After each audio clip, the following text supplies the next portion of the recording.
नमस्कार। हम आज बात करेंगे हर्नियों के बारे में। बेसिकली ये हमारे डॉक्टर साहब हैं, डॉक्टर वर्मा जी, विनोद वर्मा जी, जनरल सर्जन। बेसिकली जो मरीजों की हर्नियाँ, जैसे डॉक्टर साहब कुल्ले में भी होती हैं, जिसको बोलते हैं मैं एंगोइनल हर्नियाँ, टुन्नी के पास भी होती हैं, ऊपर भी होती हैं, अम्बिलिकल हर्नियाँ भी होती हैं, साथ में कई बारी जैसे इंसिजनल हर्नियाँ होती हैं ना। ये सर कौन सी हर्नियाँ ज़्यादा खतरनाक होती है कि सब खतरनाक होती हैं?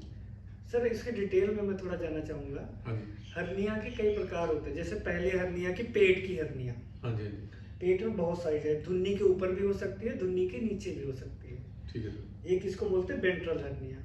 ठीक है। टोटल जब सबको मिला के, ठीक है। एक होती है कुल्लो में, जो कि इंग्वाइनल हर्निया भी बोलते हैं इसको। हाँ जी, हाँ जी सर।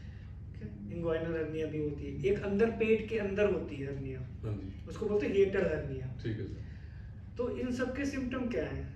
सबसे पहले सर सिम्टम ये है कि पेट में सूजन दिखेगी, खांसी करेगा मरीज तो सूजन दिखेगी, इंग्वाइनल रीजन में सूजन दिखेगी उसको।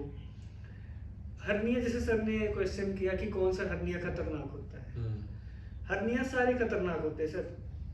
साइलेंट पड़ा है तो ठीक है, कई सालों तक भी पड़ा रह सकता है।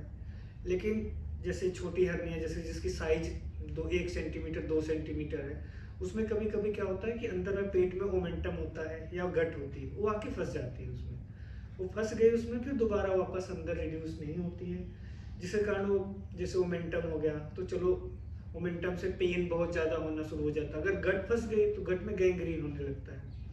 गट में गैंग्रीन होने लगा तो उल्टियाँ होने लगेंगी उसको, पेशेंट सेप्सिस में चला जाएगा, सेप्टिक शॉक में चला जाएगा पेशेंट, और कभी कभी पेशेंट की डेथ भी हो जाती है सर हर्निया से। इतना खतरनाक भी हो सकता है।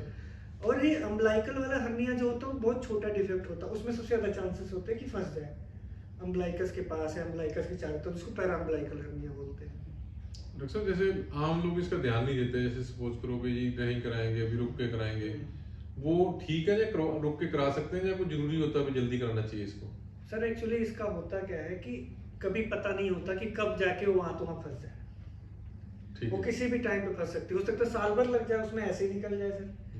बट ये भी होता है कि हर्निया जैसे होता है उन पेशेंट को ज़्यादा होता है, जैसे जिसको क्रोनिक कफ हो या गदूद बढ़े हुए हो, जो जोर लगा रहा पेट पे ज़्यादा, और जिसकी मसल वीक है, न्यूट्रिशन उतना अच्छा है नहीं, या पहले कोई ऑपरेशन हुआ पेशेंट का, ऑपरेशन के बाद अगर हो गया तो उसको इंसिजनल हर्निया बोलते, तो कहीं का भी हो सकता है जहाँ भी ऑपरेशन होता है। जैसे अभी एक हमने किया था कुछ दिन पहले ही, गॉल ब्लैडर का ऑपरेशन करवाया था पेशेंट ने, ओपन कोलिसिस्टेक्टमी करवाया, उसके बाद उसको हर्निया हुआ। हर्निया इतना ज़्यादा बड़ा था, उसमें लीवर का लोब भी सर आ रखा था बाहर, लीवर का लोब आ गया था, उसमें ट्रांसवर्स कोलन आ रखा था पूरा। हमको रिड्यूस करने में, फिर एंटीरियर सेपरेशन पूरा करके, फिर क्लोजर में बहुत प्रॉब्लम आई सर। वही पेशेंट अगर पहले आ गया होता हमारे पास तो वो करना हमारे लिए भी आसान हो जाता, और पेशेंट के वेल बीइंग के लिए भी अच्छा होता, जल्दी रिकवरी होती, सारी चीज़ें हो सकता हम दूरबीन से भी कर देते उसको, जिसके कारण और अच्छा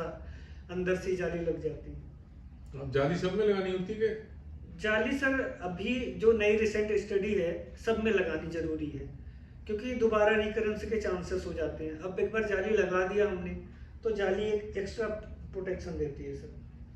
ठीक है। और वो फायदा करती है पेशेंट के लिए कि आगे लंबे समय तक ना हो कुछ, आगे रिकरेंस होने के चांसेस बहुत रेयर हो जाते हैं फिर जाली लगाने के बाद। जैसे डॉक्टर ने बताया भी हर्निया इसको लाइटली नहीं लेना चाहिए ना? बिल्कुल सर। हाँ, क्योंकि हर्निया को लाइटली नहीं लेना, क्योंकि हर्निया कभी भी कोई, जैसे आंतरी है, क्योंकि सारी आंतरिक है, जहाँ भी अब हमारा पेट है वहीं उसके नज़दीक ही हर्निया की पॉसिबिलिटी है ना। बिल्कुल सर, बिल्कुल। तो उसमें कहीं भी कोई आंतरी फंस गई तो गैंग्रीन हो जाएगी, या ऑब्स्ट्रक्शन हो जाएगी, या डेथ भी हो जाती है ना। बिल्कुल सर, उस समय हम जाली भी नहीं लगा सकते। अगर कोई बिल्कुल। ऑब्स्ट्रक्शन होगा तो जाली भी नहीं लगा सकते, और दोबारा हर्निया होने के चांसेस हो जाएंगे और बढ़ जाते हैं। हाँ सर, फिर रिसेक्शन एनास्टोमोसिस लंबा प्रोसीजर हो जाता है सर वो फिर। सो उसका जहाँ तक आपको लगे, जब आपको लगे, कोई इमरजेंसी नहीं है, लेकिन फिर भी आप जब आपको लगे, उसका बिना ऑपरेशन से कोई चारा भी नहीं है ना। नहीं सर, ऐसे नहीं कोई तो दवाई से ठीक हो जाएगा, कोई भी थोड़ी देर रुक के जाए, और जैसे उम्र बढ़ती है उतनी चमड़ी भी हमारी, स्किन भी कमजोर हो जाती है। तो उनके उसका मतलब कि जुड़ने के चांसेस भी कम हो जाते हैं ना। बिल्कुल सर। तो इसलिए आपको जब लगे हर्निया किसी डॉक्टर ने बता दी तो एक जगह दिखाने के बाद आपको उसका हाथ से या दूरबीन से जो भी पॉसिबल हो उसका ऑपरेशन करा देना चाहिए। बाकी कुछ बच्चों की हर्निया होती है, उसके लिए डॉक्टर साहब से अगले हम उसमें बात करेंगे भाई वो कैसे कैसे होती है, क्योंकि वो एक अलग है रीज़न, उसके लिए आपको दोबारा बताएंगे। नमस्कार।